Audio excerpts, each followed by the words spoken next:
Well, I'm not doing an install video, but what I'm doing tonight is I am replacing the grips, the tractions in my Black Dog CycleWorks pegs. These things are worn down a bit.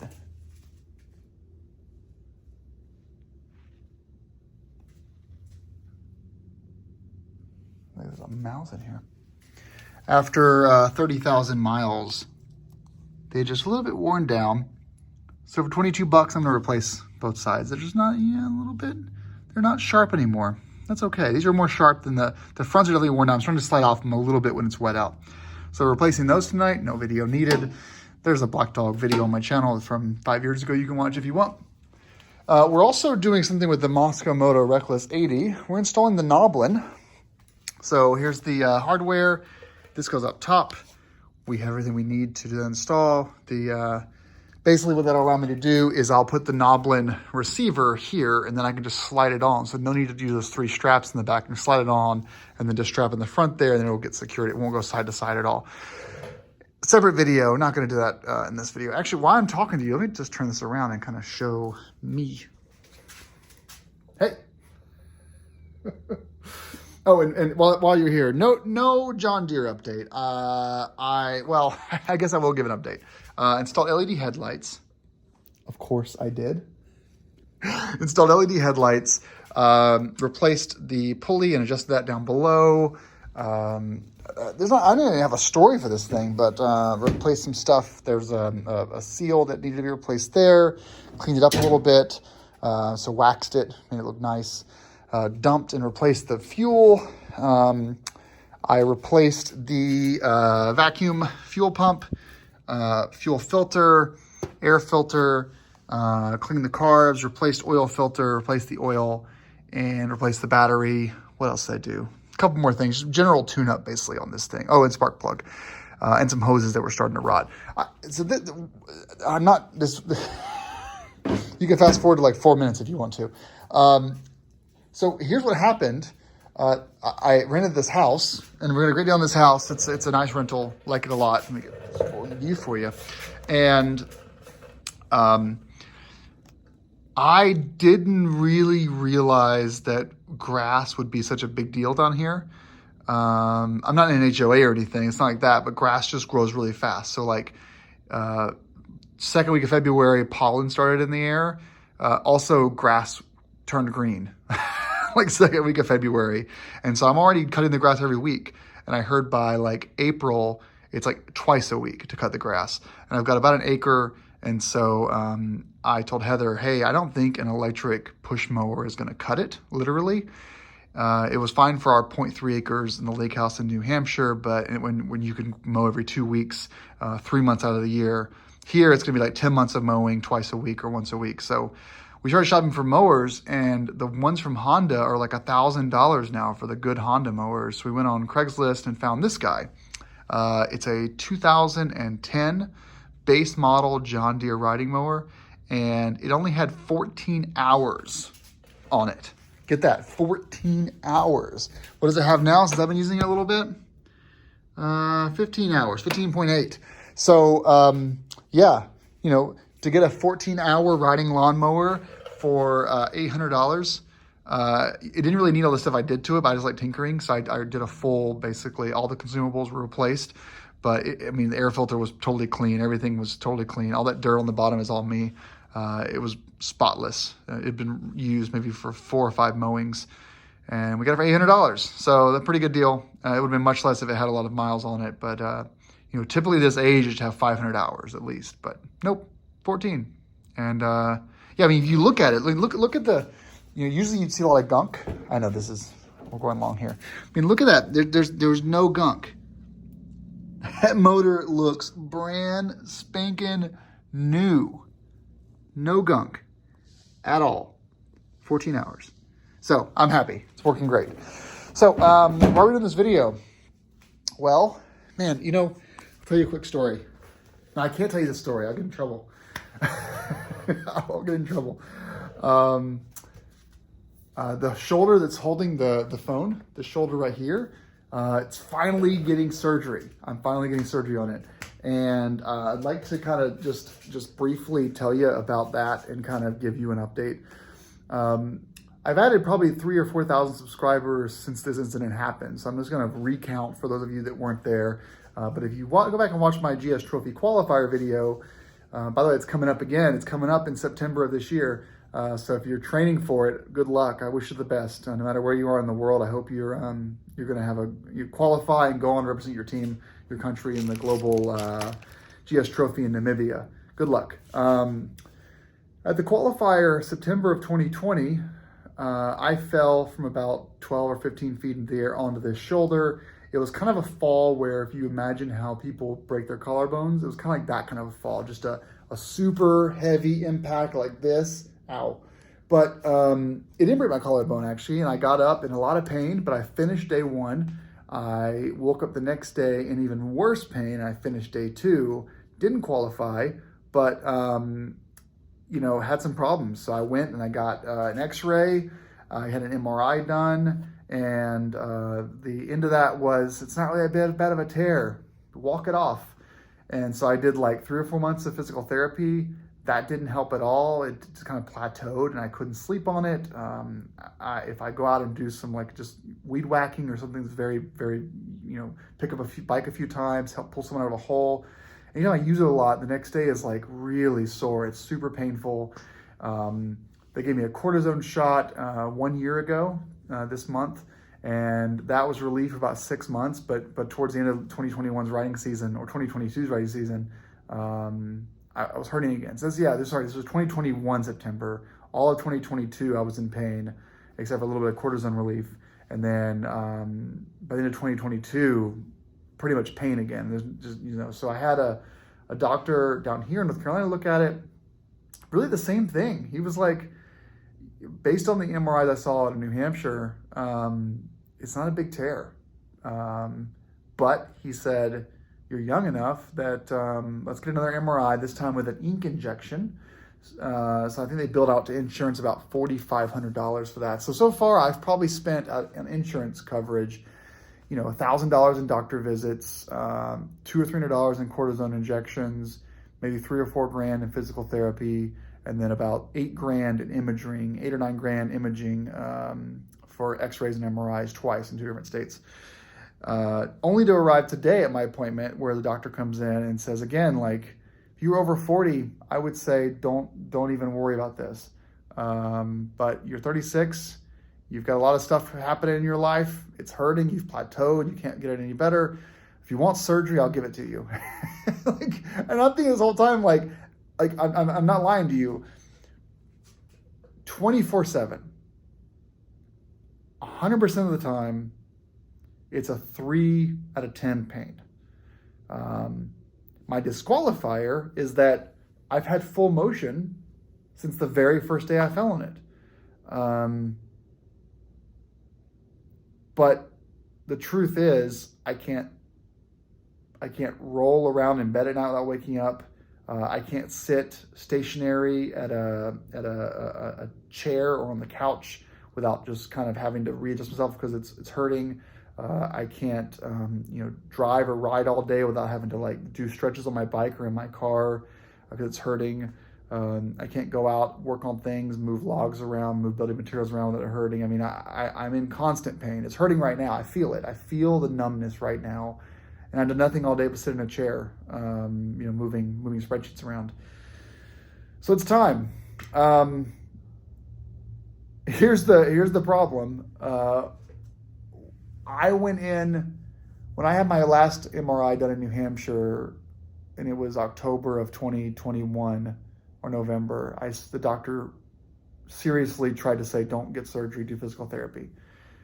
I said to him, if I'm going to get surgery, now's the time to do it because it's going to take that long for me to heal for riding season.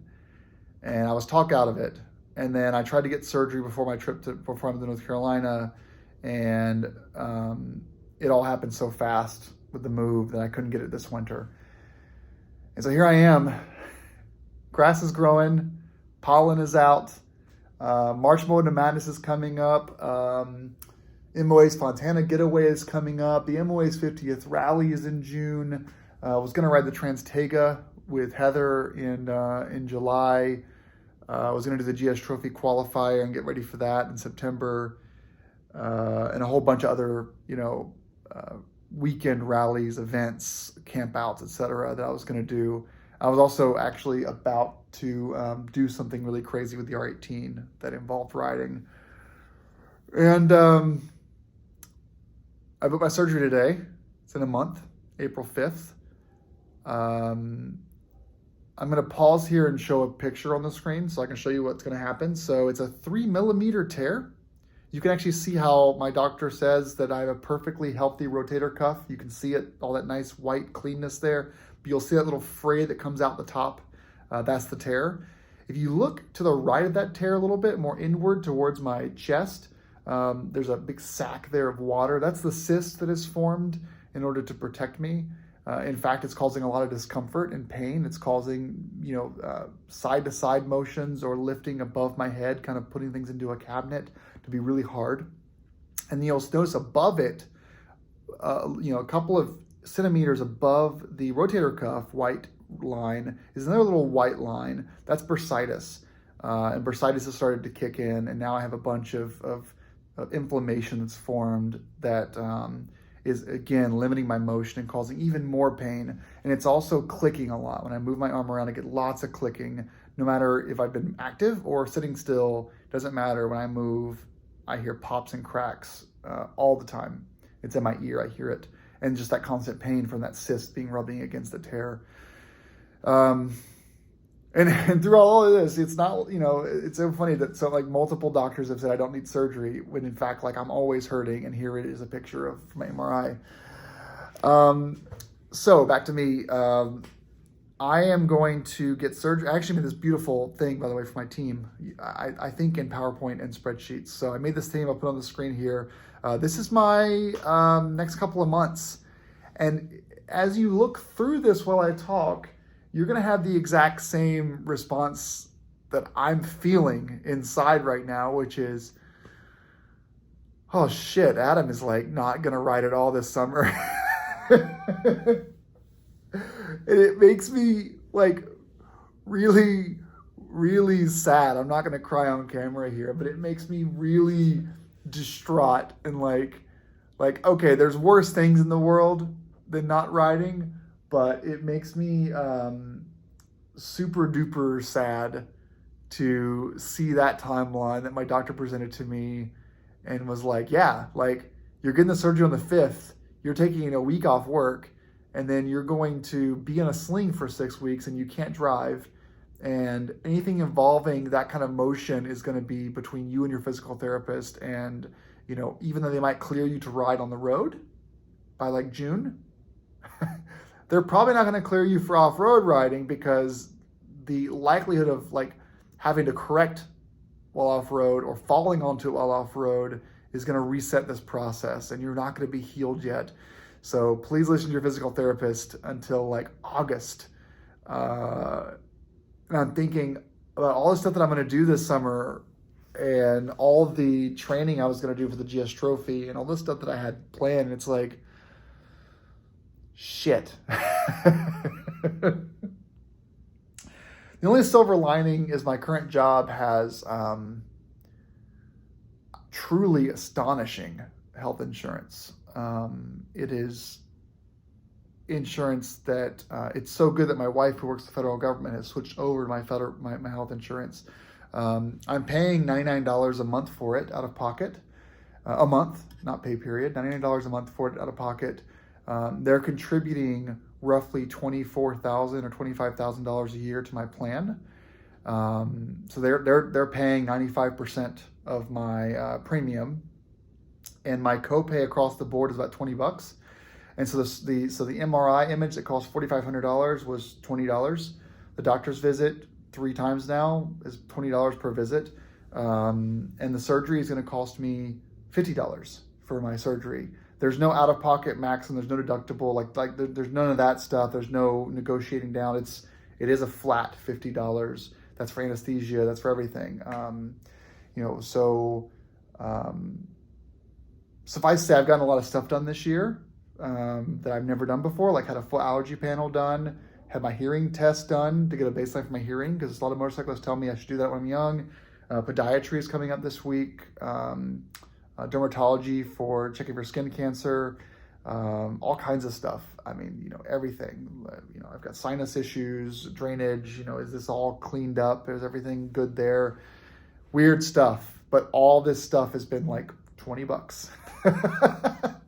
So Heather's going to nutritionist and, you know, all kinds of stuff there. So it's, you know, it's great. I'm enjoying that process. And so I think it's worth it this year. New job. I don't really have any paid time off saved up in my new job. I'm going to have like a week saved up by August anyway. And so I'm just going to save it and get my shoulder fixed. So everyone's asking, what about me? I subscribed for free to all this content. What the hell, man? I don't know. I'm hoping that Heather can help me film some of my recovery for you all so we can kind of walk through that journey and share this shoulder thing I'm going through.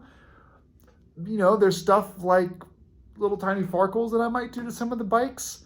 But yeah, like I had so much. So basically, if you see me at March Moto Madness in Tellico Plains, Tennessee, that is 2 days before my surgery.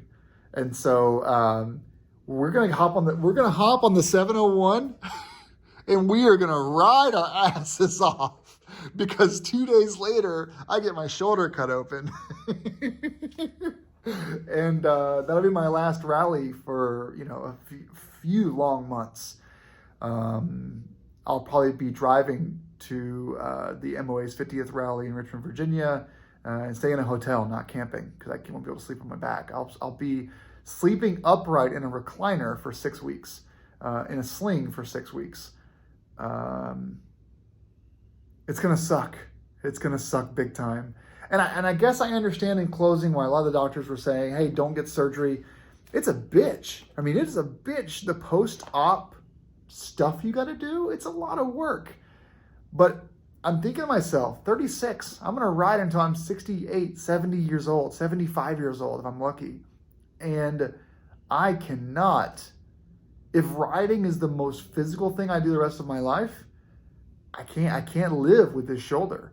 And so as much as it's going to suck for a year, I got to do it. So, yeah, I think that you all are probably going to deal with having to look at my face a lot more over the next few months instead of looking at my helmet cam when I talk to you. And I'm sorry about that, but I appreciate all of you. I appreciate everyone that went through all of my climb stuff. Good update for you there. So what's left? Well, stuff I'm going to keep, actually. My Over the Boot Gen 1 Dakar pants, I'm keeping those. The Climb Badlands Pro pants, the Gen 3s that are still in great shape, keeping those. I just washed them. They look brand new. The Climb Adventure Rally jacket that's like a Generation 1.5. It's a great shape. I love it. So this is kind of like my touring setup for now. But if you look over here, you know, all I have is this is all Heather. These are all Heather's clothes here. These are Heather's clothes there. So yeah, there's nothing else over here but my GS Trophy qualifier jersey. So all I have left is one riding suit and one pair of pants that are really kind of reaching into life. That's why I listed them for $50. But like gloves are all gone. Yeah, I mean it's basically empty. So, you know, it was a success. I have put in a new climb order. All I'm going to say, I shouldn't even say this because people judge me for the wrong reasons. The total for the climb order was about $5,000. You could almost buy a new KLR for that. But I had climb creep. I had too many climb jerseys and suits, and I wasn't wearing any of them, so I sold them all and put a little bit more of my money toward it and bought all new stuff. And so I'm excited. That gets here like in a week or two. So I'm going to ride, wear all that until I have my surgery. That's the Adam update. Man, I'm going to miss riding this spring and summer. Going to miss it. But Heather offered today. She said, hey, let's do the Trans-Tega together. And I said, I'm going to hop on the back of your bike. And she goes, no, we're not riding. Let's hop in the car and do the Trans-Tega in the car and camp with the dog for a week. And I thought, all right, we'll still do things that are adventurous. We have a West Virginia trip planned, a couple West Virginia trips planned. I told her there's a bunch of West Virginia stuff that's just weird, like weird old roadside attractions, and I want to go up there with her and do those. So we're still going to do things that are off the beaten path, but we're going to do it in the truck. It sucks.